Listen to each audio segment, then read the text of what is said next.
अयोध्या के मंदिर में जहां श्री राम रहते हैं वहां पर एक दलित बच्ची के साथ गैंगरेप हुआ, और वो जो बुलडोजर बाबा है जो अब आएंगे यहाँ पर बुलडोजर की कहानी सुनाने के लिए, जिनके ऊपर अयोध्या में श्री राम ने बुलडोजर चला दिया उस सीट पे, तो उसको तो लोगों को पकड़ के जेल में डालना चाहिए था, जैसे वो एनकाउंटर करते हैं, पर वहाँ तो कुछ नहीं किया। यहाँ आएंगे अब घंटी बजाने के लिए।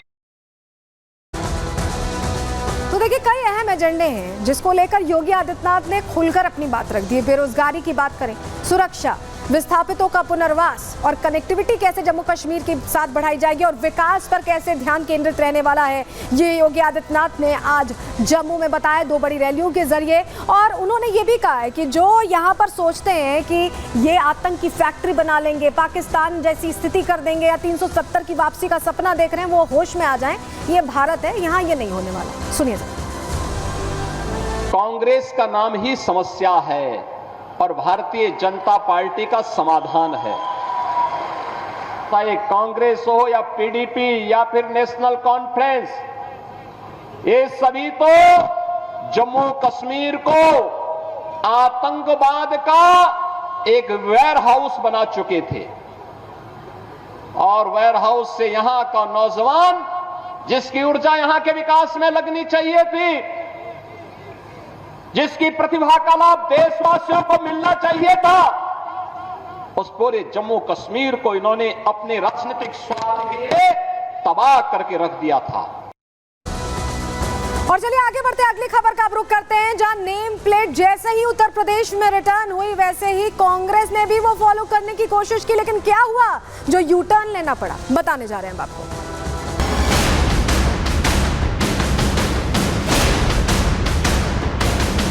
जिस तरीके से उत्तर प्रदेश में रेडी फड़ी वाले हैं उनके लिए ये मैंडेटरी किया गया है, तो हमने भी इसको यहाँ पर पूरी मजबूती से लागू करने का निर्णय किया है। विक्रमादित्य जी ने जो स्टेटमेंट दी है उसमें बड़ी सीधी सी बात की, उन्होंने उस बात का जिक्र किया जिसके सिलसिले में हमने काम करना शुरू किया। हिमाचल की सरकार के इस फैसले से मैं सहमत नहीं। इसमें यूपी का कोई लेना देना नहीं है, हिमाचल प्रदेश एक अलग राज्य है। जो यूपी के पैटर्न पर हो कि यूपी की तर्ज पे कोई आदे, ये बेवजह का एक वो है।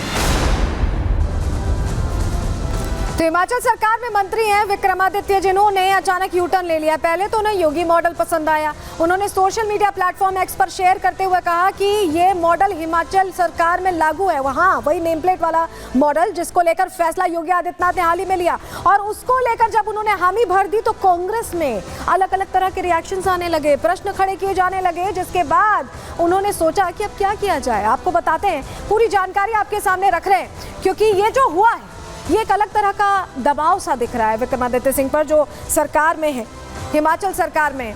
योगी मॉडल क्यों पसंद आया? योगी आदित्यनाथ विक्रमादित्य सिंह को पसंद आ गए, उनके फैसले पसंद आ रहे हैं, क्योंकि योगी आदित्यनाथ ने खाने पीने की दुकानों पर नेम प्लेट लगाना जरूरी कर दिया। जिस तरह से अशुद्ध खाने, अपवित्र करने की कोशिश, धर्म भ्रष्ट करने की कोशिश सामने आ रही थी, उसको लेकर योगी आदित्यनाथ ने बड़ा फैसला लिया।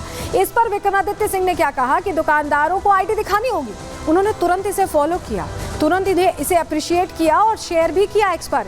लेकिन फिर इसी को लेकर दबाव सा शुरू हो गया कांग्रेस में। विक्रमादित्य से कई लोग नाराज हो गए। ये सॉफ्ट हिंदुत्व भा नहीं रहा था कांग्रेस पार्टी को, क्योंकि बात तो तुष्टीकरण की होनी चाहिए थी। रिपोर्ट आपको दिखा देते हैं सबसे पहले।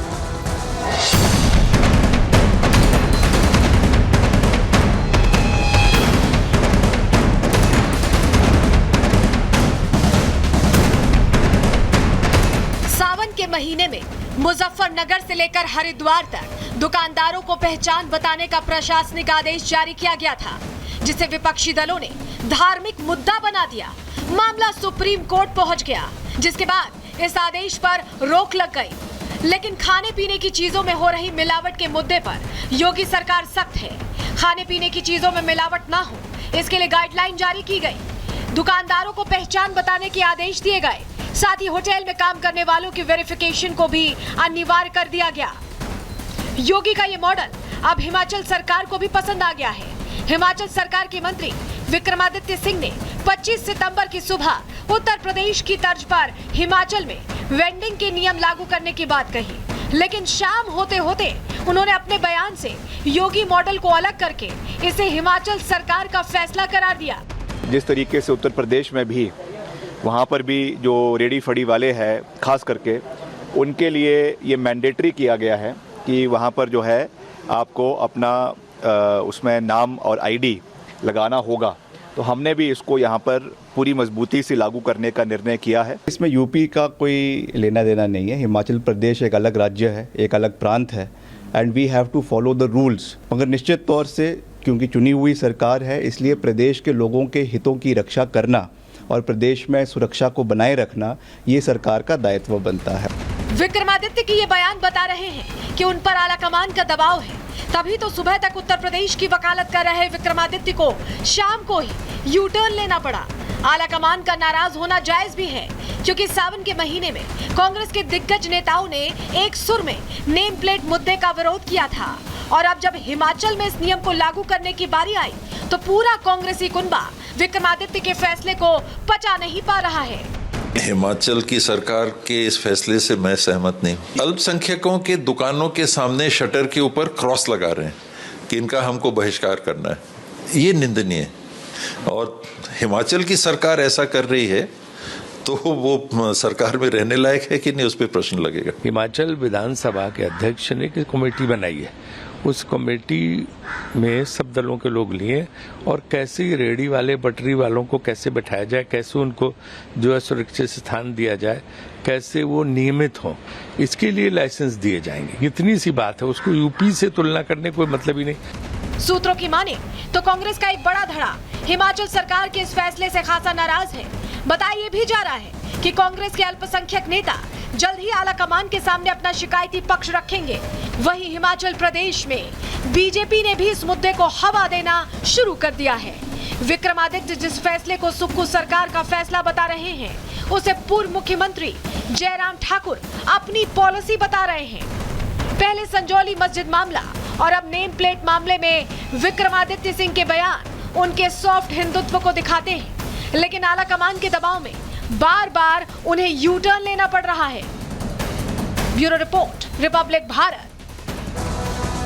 तो संजौली मस्जिद विवाद को लेकर भी विक्रमादित्य मुखर होकर बोले थे। इससे पहले अवैध प्रवासियों के बारे में भी बोल चुके हैं। और आपको याद होगा जब रामलला की प्राण प्रतिष्ठा हुई थी तब भी विक्रमादित्य पार्टी से इतर, स्टैंड से इतर वहां पहुंचे थे। तो विक्रमादित्य कई बार ऐसा बोल चुके हैं और उनकी जो मां है प्रतिभा सिंह वो भी ये कह रही हैं कि इस तरह का फैसला लेना तो जायज है, इस वक्त की जरूरत है जिस तरह की खबरें सामने आ रही है। लेकिन कांग्रेस ने उन्हें दिल्ली तलब कर लिया और बताया जा रहा है इस वक्त वो दिल्ली में है जहां हो सकता है जवाब तलब हो रहा हो। इस खबर पर हमारी नजर रहेगी और इसी के साथ आज के लिए प्रहार में इतना ही।